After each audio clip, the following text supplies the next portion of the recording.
जदि किए तुमको डरा कहीकरी बदनाम करछे बोले ताके हसी हसी ग्रहण करदेव कहे कि लोग कहसन तार व्यवहार ही मनुष्य के महान करसी।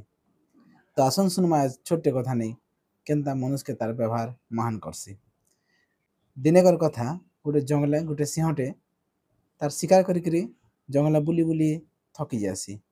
तो पेन खोजी खोजी पहुँची से गोटे झरना पाखे झरना न जाकर पेन पी सारसी आउ जेनता से डंगर आड़ के मुही थी से समय थी गोटे कुल्हिया आसुसी कुल्हिया के जेनता देखी देसी सिंह भाबसी कुल्हियाटा तो पेन पीबार के आसुबा तो मोर तो पेट पूरी छे मते जदि कुल्हियाटा देखीदेबा बेले आउ पेन पी नहीं पारे मुई न लुकी जीवार कथा और सेटा भावी करी से लुकी देसी।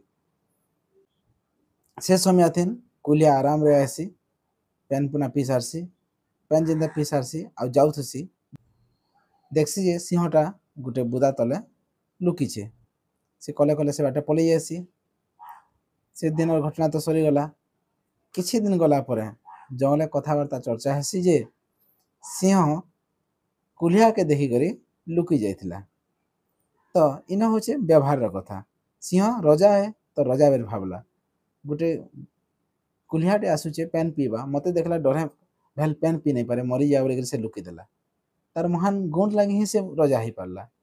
से जानिछे जे कुल्हिया ता जे ताके देखबा बेले डरे भागवा ही भागवा हेले कुल्हियार तार बुद्धिटा छोट बुद्धि तो ताके लागला जे मते देखिकरी सिंह लुकी थिला। तो से जंगल सारा प्रचार कर चलला जे सिंह मते देखिकरी डरी गला आ लुकी थिला।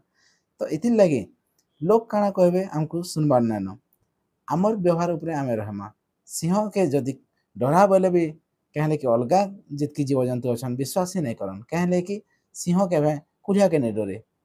तो निश्चित भाव आमर व्यवहार ही हमको महान करसी। यदि भल लगला आपण मैंने लाइक शेयर फॉलो करके सपोर्ट करेंगे। जोहार जय माँ समले।